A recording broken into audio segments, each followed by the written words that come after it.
Entre Líneas, el podcast donde analizamos los temas más relevantes de nuestra actualidad desde diferentes puntos de vista. Yo soy Rafael Silve. Y yo soy Oriana González y hoy tenemos un invitado especial que es referente en lo económico, en lo político y en lo social. Tenemos a César Contreras, quien es egresado en Economía de la Universidad de Carabobo y hoy nos va a enseñar cómo entender la economía en nuestro país. Hola César, ¿cómo estás? Hola, buenas noches, Oriana, buenas noches, Rafael. Encantado de compartir este espacio, este podcast entre líneas con ustedes. Yo creo que son jóvenes increíbles que se interesan en difundir la información importante para la sociedad venezolana. César, para nosotros un placer tenerte aquí el día de hoy. Hoy vamos a hablar, precisamente como nos decía Oriana, a esta comunidad de jóvenes que a veces la complejidad de la economía venezolana termina desentendiéndolos por completo. Entonces vamos a hablar de cómo entender el marco del Bolívar, del BCB, de los paralelos del Bolívar promedio, o sea, darnos la traducción económica de estos términos. Ok, bueno, primero que nada, durante años atrás que hemos compartido juntos desde la universidad, es un tema que a los jóvenes universitarios y a la sociedad en general le ha venido afectando en los últimos años en Venezuela, sobre todo digamos que los últimos 15 años, donde empezó primero por allá algo llamado dólar today, luego pasamos a un dólar paralelo y ahora estamos viendo la llegada de un famoso dólar promedio en el año pasado, 2024. Y al final son consecuencias de las distorsiones económicas que promueve o que genera el Banco Central de Venezuela. Al final, digamos que el Bolívar es un método de pago, digamos que es eso, es digamos que la herramienta que usamos los venezolanos. Sin embargo, hay distorsiones en los precios. Y si comparamos, digamos, el bolívar con el dólar, digamos que son la misma herramienta o digamos que debería servir para lo mismo, para facilitar a las personas ser un método de pago, que sería ese dinero. Sin embargo, con el bolívar no siempre es así. Y vemos cómo ese dólar, digamos, paralelo e incluso el dólar BCB ha ido aumentando los últimos meses del año 2024 y continúa esa senda de crecimiento este año 2025 y donde las personas básicamente, digamos, quieren deshacerse de todos los bolívares posibles. ¿Y por qué sucede esto? Porque es que el bolívar no resguarda el valor del dinero. Es decir, la capacidad de compra de las personas se deteriora. ¿De dónde sale el dólar BCB, el bolívar BCB o el dólar BCB? Bueno, básicamente es la intervención directa del Banco Central de Venezuela en la economía y ese control de cambio que ha venido arrastrando la economía, que lo ha mantenido frenado y donde sabemos por el mercado, digamos, paralelo, que no es un valor real del dólar. Y también vemos un dólar paralelo, que digamos que es un dólar que está más cercano al mercado real, porque está esa libre oferta de divisas en el mercado, y ese dólar promedio, que la verdad ese dólar promedio surge este último año ante la gran brecha que se abrió entre el dólar paralelo y el dólar BCB, y donde las personas realmente, por lo menos las personas que ganan en dólar BCB o tienen un anclaje al dólar BCB, no estaban dispuestas a seguir pagando a ese paralelo. Y surgió este dólar promedio, donde muchas personas siguieron vendiendo sus dólares, pero sin embargo eran, digamos que un comercio muy minorista, un comercio de persona a persona, que no abarcaba grandes instituciones o grandes volúmenes de ventas, sino era como que la venta diaria que realizaban las personas en su día a día para solventar el tema. Mira, necesito echar gasolina en el carro, necesito pagar algo puntual y me están exigiendo, digamos que la divisa de forma física, pero digamos que ese dólar promedio básicamente es el promedio entre la diferencia que hay entre el BCB y la diferencia que hay entre el dólar paralelo. César, es interesante todo lo que comentas porque al final la economía es lo que nosotros vivimos día a día en Venezuela, pero hay algo que es importante que nos aclares y es, bueno, los términos, ¿no? ¿Qué significa quizás tener un dólar paralelo? ¿Qué significa un dólar BCB?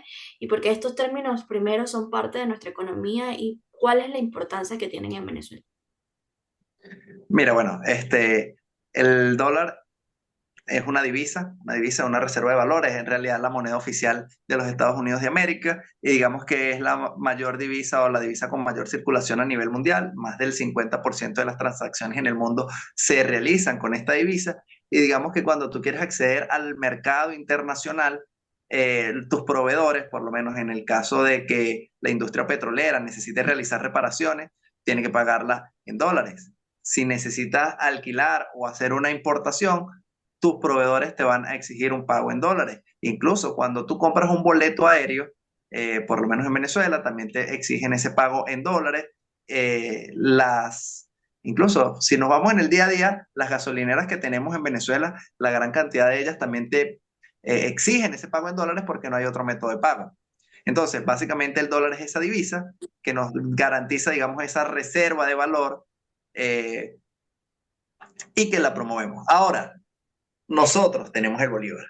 Lastimosamente, el Banco Central de Venezuela es un banco central, digamos que directamente influenciado por el régimen de Nicolás Maduro, donde incluso Delcy Rodríguez es una de las que ha estado, digamos que, al frente de esa institución, y vemos el desastre que han ocasionado.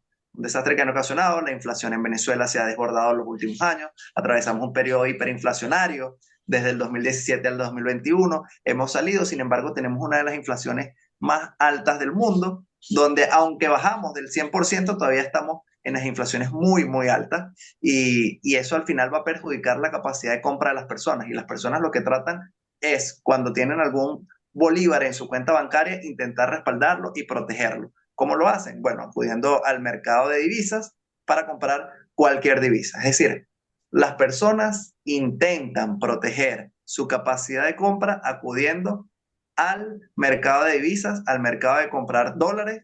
¿Por qué? Porque no confían. Y al final es un tema de confianza. Si tú confías en que el bolívar va a mantener su valor en el tiempo, tú no tendrías que recurrir a comprar otra divisa.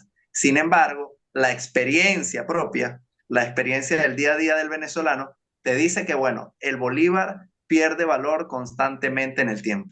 Y por lo tanto, tu solución más racional es comprar una divisa, en este caso la de mayor transacción a nivel mundial y en Venezuela, que incluso llegó a estar por encima del 60% de la cantidad de transacciones que se hacían en el país, era el dólar. Entonces, bueno, digamos que es esa divisa predilecta por los venezolanos y bueno, así también es a nivel mundial. César, una cosita. Sabemos que, bueno, tú como estudiante de economía te interesaste en saber todos estos términos, pero muchos jóvenes en la actualidad ven más cifras a cómo puede afectar en su vida diaria lo que es su poder adquisitivo, sus oportunidades de empleo y su calidad de vida. ¿Cómo, entendiendo que tú fuiste alguien interesado, que se le llamó la atención el tema económico, cómo podemos hacer, cómo crees que podemos hacer para que estos jóvenes, estos chamos o el venezolano común pueda interesarse más en los temas económicos y saber cómo afecta directamente su vida? Rafa, fíjate, yo creo que viene en una situación de fondo y es algo estructural de la sociedad y yo te diría que no es solo la venezolana, sino es un tema por lo menos cultural que he percibido en varias, por lo menos en Latinoamérica, pero sobre todo en Venezuela. En Venezuela no existe, digamos que una formación en temas económicos ni en la primaria, ni en la secundaria, ni en el bachillerato y en la universidad solo si estudias alguna carrera relacionada a las ciencias económicas.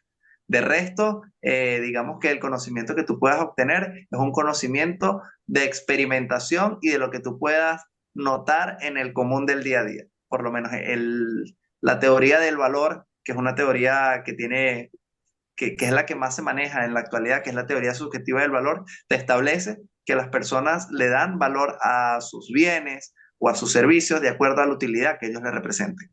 Pero también aparte de la utilidad que este bien le representa y lo que ellos estarían dispuestos a pagar por esto, también está un fenómeno de escasez. Y es algo que hemos visto también en Venezuela.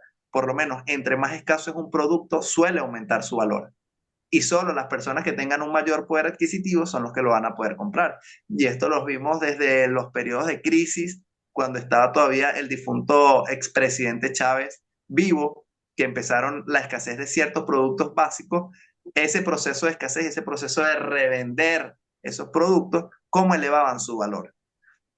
Y aunque las empresas solo podían mantener, digamos, no sé, el kilo de arroz en 10 bolívares, tú lo podías conseguir en el mercado paralelo o en el mercado negro en 15 bolívares, porque no se conseguía y es un fenómeno de escasez. Y también porque las personas estaban dispuestos a pagar por ello. Entonces ahí va relacionado a un proceso de aprendizaje de las cosas y de saber cómo funciona la economía, igual que el ahorro. Y cuando vemos el ahorro, por ejemplo, es un tema del sistema de pensiones. El sistema de pensiones en Venezuela fue tomado, digamos que por el gobierno y reformulado por el expresidente Chávez también, donde él le otorgaba a las personas, digamos que a todo el mundo que quisiera, ya sin un proceso de ir pagando mensualmente, digamos que tu cotización en el Seguro Social o tu aporte al Seguro Social, sino que, bueno, cualquier persona que tuviera 55 años, en el caso de las mujeres, o 60 en el caso de los hombres, podía percibir esto. Lo que pasó es que, bueno, infló el gasto público venezolano y generó más inflación. Entonces las personas al principio pudieron notar, digamos que cierta mejora en sus condiciones, pero al final la inflación fue devorando ese poder adquisitivo de las personas, porque tampoco hay una costumbre del ahorro. Si tú le preguntas a un venezolano, además de que ya las condiciones laborales son bastante complicadas, ¿cuánto ahorran las personas? Muy pocas personas están ahorrando. Porque bueno, es una cuestión de perspectiva, es una cuestión de salario. Los salarios en Venezuela son muy bajos para, digamos que la canasta alimentaria está sobre los $500 y el salario promedio de Venezuela no llega ni a la mitad de eso. Entonces, bueno, ¿cómo tú sobrevives ganando menos de lo que te corresponde en la canasta básica o cómo tú ahorras si no te alcanza lo suficiente? Y es una pregunta que de verdad los venezolanos han tenido que darle respuesta con su día a día, eliminando muchos gastos o digamos que necesitando ayuda incluso de familiares o personas que están afuera para completar, digamos que esa mensualidad o eso que requieren para sobrevivir.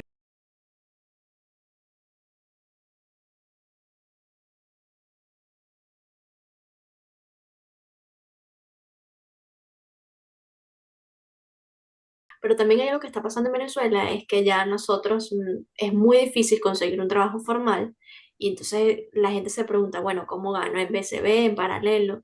Y eso lo que ha incrementado es que los chamos empiecen, los chamos como nosotros, comiencen a tener trabajos informales, incluso lo que hacen muchos jóvenes es que, bueno, ellos tratan de emprender vendiendo cosas, pero eso ha cambiado la economía también en el país, porque ahora no existen grandes empresas, sino, bueno, pequeñas industrias, que también es valorable, pero ¿qué ha pasado con las grandes industrias y cómo los jóvenes perciben esto que está pasando en Venezuela, esta realidad?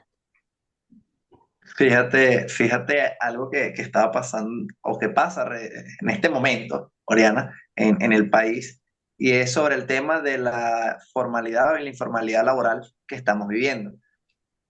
Recientemente, el gobierno prorrogó por otro año la inamovilidad laboral en el país. Es decir, las empresas no pueden despedir a las personas por un año. Es decir, durante el 2025, de acuerdo a sus necesidades. Y hay un ejemplo bastante bueno que nos podría servir para este año, y es que las personas, o imagínate que tú eres una empresaria. Tú eres una empresaria que empezó vendiendo, no sé, carteras para mujeres y te fue muy bien. En el año 2025 creciste muchísimo y necesitaste otra persona que te ayudara en tu empresa. Tú realizaste todo ese proceso de formalización de tu empresa, contrataste a una joven y en este año 2025 lastimosamente las perspectivas no son iguales y tú no estás segura de poder mantener ese puesto de trabajo y tú necesitas, porque la cantidad de trabajo no es la misma, sacar a esta persona porque, bueno, ya no requieres a una persona más para que te ayude. En la realidad venezolana eso no lo puedes hacer. Entonces, ¿qué es lo que haces tú? Recurres al mercado informal, le pagas a alguien por su trabajo mensualmente y bueno, esa persona tú ves cómo le pagas si en paralelo, si en BCB, si en bolívares, si lo anclas a algún dólar. Entonces, bueno, esa situación es la que está afectando a muchos jóvenes que bueno, básicamente están desempleados. Hay una gran cantidad de jóvenes desempleados que buscan diversificar sus habilidades y también en ese proceso de búsqueda de diversificación de sus habilidades para obtener mejores salarios, hay algo recientemente que yo creo que es como un boom en la juventud venezolana, que es el trabajo remoto, y esto se ha acelerado con el tema de la pandemia. Y ponte, cuando yo me gradué hace un par de años de economía, nosotros nos graduamos alrededor de 10 personas. Y de las 10 personas, los que actualmente trabajamos en una empresa, digamos que formal, establecida, registrada, somos dos. Es decir, y hay 8 personas más que están trabajando de forma remota para empresas que están afuera, porque bueno, diversificaron sus habilidades en conocimientos de tecnología, porque bueno, buscaron aprender inglés para poder trabajar remoto con empresas de afuera, y son empresas que usualmente, digamos que son esas remesas que está recibiendo el venezolano con el que puede sobrevivir, que evidentemente la paga laboral es muchísimo más alta que una empresa venezolana.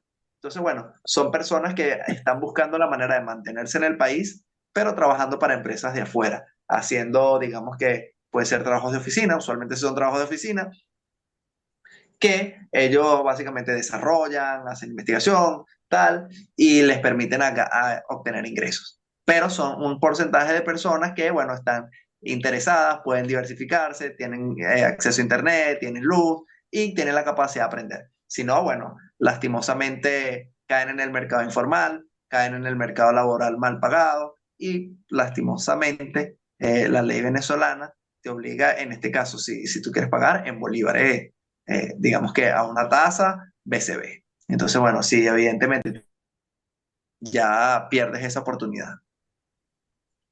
Sí, bueno, me pasa mucho, me sentí muy identificado con lo último que dijiste, porque yo también trabajo en una empresa donde me pagan en BCB, pero cuando uno sale a comprar, uno lo tiene que hacer en paralelo, ¿no? Entonces terminas perdiendo como tu nivel adquisitivo. Pero ¿No? hablando de...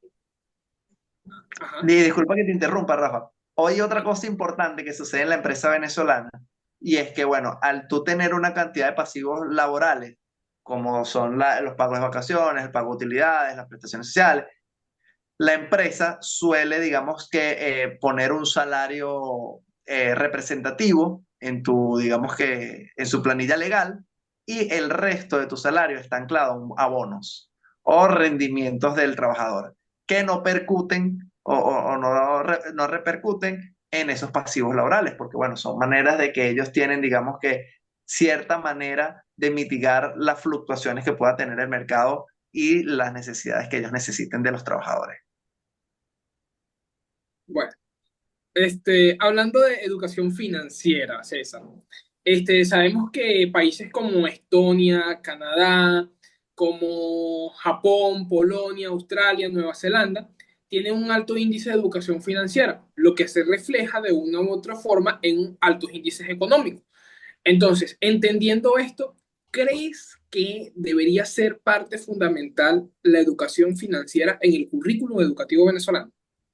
Totalmente, totalmente, Rafael, porque fíjate, esta semana, casualmente, me tocó viajar a la capital del país y el chofer con el que iba, estábamos conversando, bueno, del tema de la economía venezolana, una conversación totalmente normal en cualquier rincón donde vayas del país, y él me comentaba sobre el tema de el BCB y el paralelo. Y él decía que evidentemente él ya tenía la conciencia de que el dólar BCB era controlado por el Estado, pero él decía que el paralelo también. Entonces, bueno, ahí es donde tú ves esa distorsión, donde las personas empiezan a tener algunas nociones de la economía o de cómo funciona, por lo menos cuando sube el dólar BCB o cuando sube el dólar paralelo, que básicamente es por oferta y demanda. Así se mueve el mercado, la cantidad de divisas que esté la gente dispuesta a vender a un nivel de precio y la cantidad de personas que estén dispuestas a comprarlos a ese nivel de precio. Si evidentemente hay muchas más personas comprando que vendiendo, el precio va a subir. Eso es natural y así funciona la economía. Sin embargo, las personas no lo ven así y piensan que es manipulación. Y si esa persona, que ya es, digamos que una persona con familia, una persona que es un adulto, que ya ha desarrollado gran parte de su vida, y vemos que tiene ese pensamiento, vemos que posiblemente eso es lo que le haya inculcado a sus hijos. Y si en la escuela la profesora no le enseña nada de finanzas, nada de economía, nada de contabilidad, nada de dinero, nada de valor, nada de mercado a los niños, evidentemente esas personas van a seguir su vida laboral de acuerdo a lo que aprendan en casa. Y si en la casa nadie estudió nada relacionado al tema económico, evidentemente va a ser lo que ellos tengan en su percepción. Y es por eso que este tipo de podcast, donde me parece increíble esa democratización de la información, porque ahorita las redes sociales te hacen muy viral y muy visible a esas personas que pueden consumir algún tipo de contenido. Entonces, tratar de democratizarlo y tratar de difundirlo es importante, tratar de conocer de dónde viene, porque suben los precios, porque sube el dólar. Entonces, eso es importante rescatarlo, para que las personas no lleguen a los 50 años pensando que es una Con las teorías manipulación del mismo conspirativas. gobierno que quiere entretenerte. Entonces, bueno, nosotros los jóvenes podemos usar este tipo de plataformas, plataformas como TikTok, plataformas como Instagram, que si no me equivoco es la red social más utilizada del país. Entonces, donde, bueno, se pueden discutir estos temas y donde pueden tener un impacto social bastante importante, pero evitando saturar a las personas e intentando generar un contenido de bastante valor. Mira, César, diste con el clavo porque precisamente te iba a preguntar eso. O sea, a ver, nosotros como jóvenes, primero, bueno, yo digo que yo soy una Instagram, pero a mí me encanta Instagram y yo siempre que quiero saber algo, o voy a Instagram o voy a TikTok. A eso mismo así como hacen la gente cuando quiere ir a comerse algo y revisa TikTok para ver dónde le sale más barato o dónde ir a comer. ¿Tú crees que sucede así con la economía? O sea, ¿tú crees que si tú te metes en una red social en Venezuela, hay alguien que te puede explicar qué dólar paralelo, qué? Por ejemplo, si tú eres turista y vas al país, te llevas dólares, pero te lo cobran en paralelo, pero te lo cobran en BCB. Entonces ahí tú dices, verga, ¿qué hago? Cuéntame, ¿qué Y, Sí, crees tú? bueno, Ori, perdón que interrumpa, y en el mismo sentido, ¿cómo puede eso también confundir? Porque, o sea, dentro de estas mismas plataformas de TikTok, redes sociales, no solamente hay personas que dan un muy buen contenido informativo, sino que hay personas que dan un contenido de desinformación durísimo. Entonces, ¿cómo podemos separar con una pinza qué es lo real verificable y qué es lo que no? Sobre todo en un tema económico como este. wow. ¿Cómo verificar la información que estamos consumiendo es la correcta? Bueno, ni las redes sociales ni las plataformas y las grandes plataformas están desarrollando proyectos en torno a eso, porque las redes sociales es para comunicar cualquier tipo de información. Y ahí viene mucho de qué es lo que tú consumes, porque normalmente los algoritmos están diseñados para confirmar tus sesgos. Es decir, y si tú estás alineado a la propaganda gubernamental, posiblemente te salga eso en tu algoritmo y sea lo que consumas y al final termines creyéndote lo mismo y no necesariamente eso esté bien. Y de contraparte puede suceder igual. Mira, yo estoy totalmente en contra de cierto tipo de contenido, veo otro tipo de contenido, pero ese contenido me lo hacen creadores que yo no sé qué estudiaron, qué hacen con su vida, y al final pueden también igualmente confundirte, porque al final necesitas tú confirmar la información, y yo creo que es ese sentido de generar debate, de promover debate en esas redes. Mira, ¿qué es la red? Por lo menos, Oriana ve los reviews para antes de ir a un restaurante. Bueno, y ella después contrasta, ¿será bueno? ¿Será que no? Revisa en las redes, investiga un poco más. Y yo creo que eso es lo importante, incentivarlo, de que la persona no se quede con lo que tú le digas. Si yo le digo en este momento que el dólar BCB es bueno, que el dólar BCB es malo, que las personas realmente investiguen y quieran involucrarse un poco más en cómo funciona la economía y qué pueden hacer ellos para que les vaya mejor. Porque al final la economía es una cuestión de oferta y demanda y cómo tú te adaptas al mercado. Entonces, bueno, ¿qué puede funcionar a las personas eh, para conectar con ellos? Yo creo que son ejemplos cotidianos. Y aquí me estaba acordando de un ejemplo que es la paradoja del agua y el diamante. Entonces yo le quiero dar un ejemplo de, por ejemplo, si ustedes se encuentran en este momento en los médanos de Coro. Tienen todo el día en los médanos o tienen una semana perdida en los médanos de Coro, se te acaba el agua, estás deshidratado y te dicen, ¿qué quieres? ¿Un litro de agua o un kilo de diamantes? Yo creo que la respuesta obvia de las personas, Depende. Un kilo de diamantes. no, pero ojo, tú estás en Estamos una hablando de posición de vida o economía. muerte, de vida o muerte. O sea, al final tú puedes pedir el kilo de diamante, pero te vas a morir en media hora y de nada te sirvió. Y te van a Entonces, robar bueno, una el persona que quiera diamante. sobrevivir, una per- los perdí. Dale, César, te escuchamos. Una persona que quiera sobrevivir normalmente va a pedir su litro de agua para sobrevivir y poder intentar vivir la mayor cantidad de tiempo. Sin embargo, si yo ahorita o alguien te toca la puerta en este momento en tu casa donde acabaste de tomar agua recientemente, donde tienes todos los servicios básicos cubiertos y te dicen, te doy 1 litro de agua o 1 kilo de diamante. Y si hace rato me dijeron lo del kilo de diamante en el desierto, ahorita en su casa, la respuesta es más que obvia.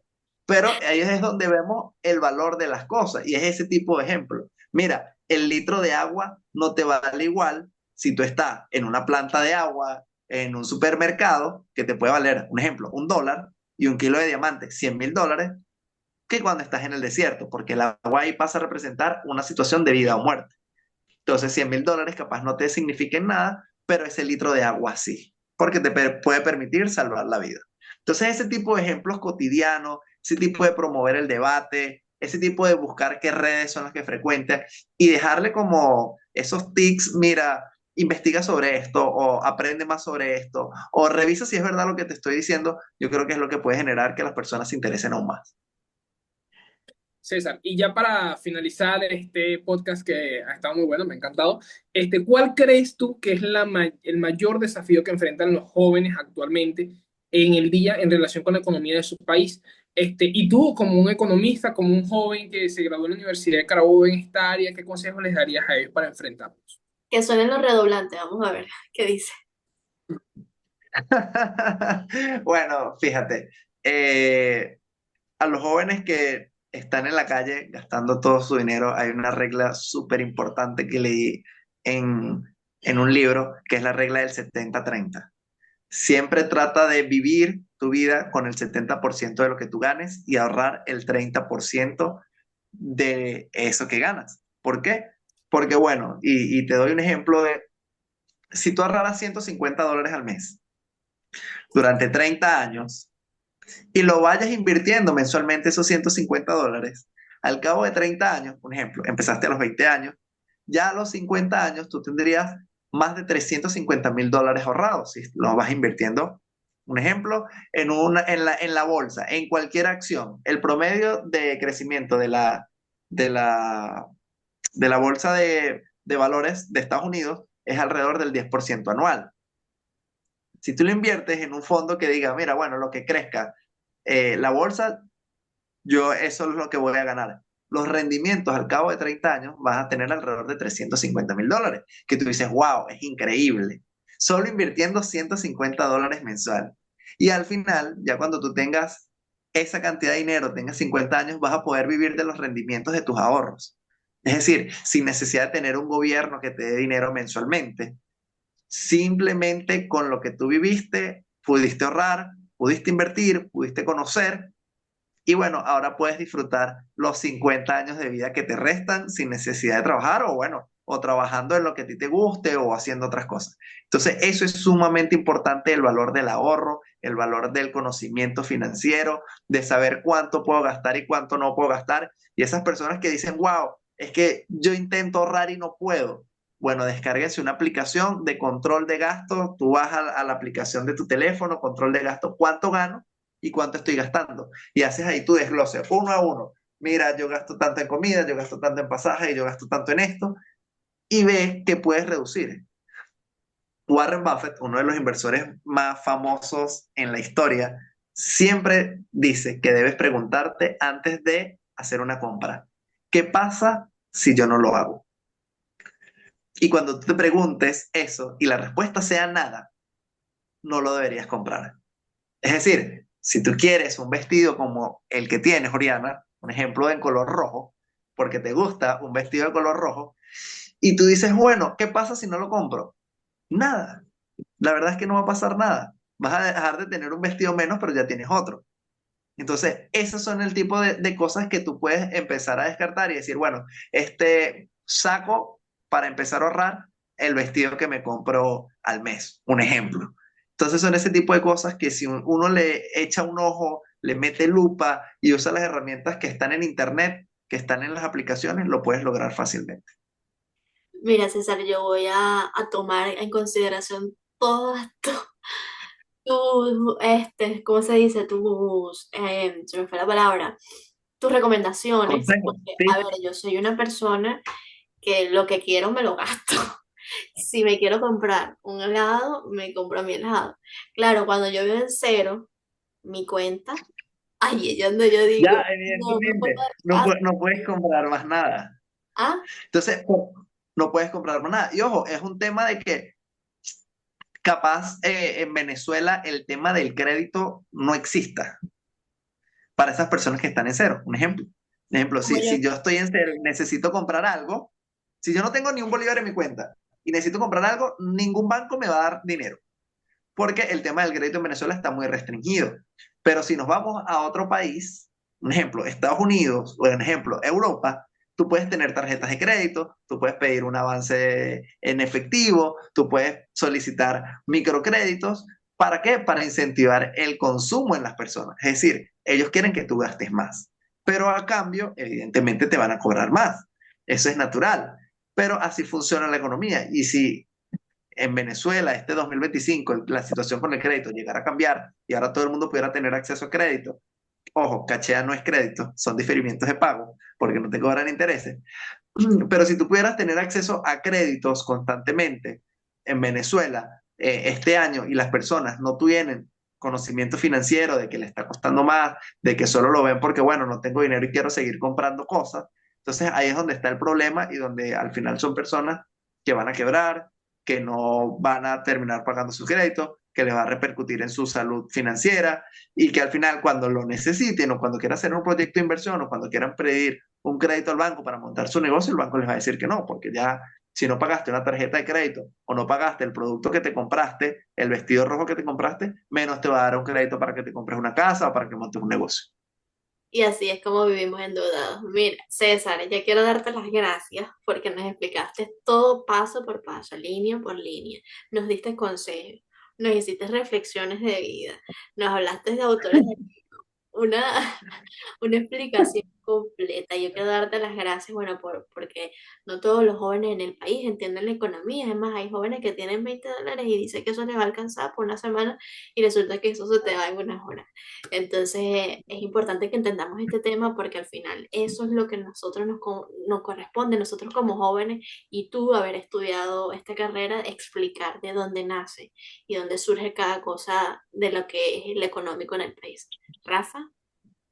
Sí, gracias César. Han sido increíbles los comentarios que nos ha dejado hoy. Yo de hecho pensaba invertir en un vestido rojo, ya sé que no lo voy a comprar, por lo menos por este mes no, porque no lo necesito. Pero muchísimas gracias. Sabemos que también estos consejos van a ayudar muchísimo a nuestros oyentes a entender lo que es el término de la mejor economía de Venezuela. E igualmente ya saben, tienen que descargarse la aplicación que les dijo César. Ya yo estoy aquí buscando una correcta para descargarla porque si no no me va a llegar los $20 hasta final de mes. Entonces, bueno, agradecido con todos nuestros oyentes por estar aquí, por estar tan pendientes de este podcast que se llama Entre Líneas, donde decimos todo, pero siempre entre líneas. Es así. Mira, César, ¿quieres decirnos tus redes sociales para que te sigan? Bueno, sí, primero que nada, agradecerles a Entre Líneas, a Oriana, a Rafael, y mis redes sociales son @César Enrique Piso Contreras en cualquiera de las plataformas de las redes sociales. Y bueno, por ahí estoy totalmente a la orden y a la disposición para ayudar a cualquiera. Bueno, chao, nos vemos en el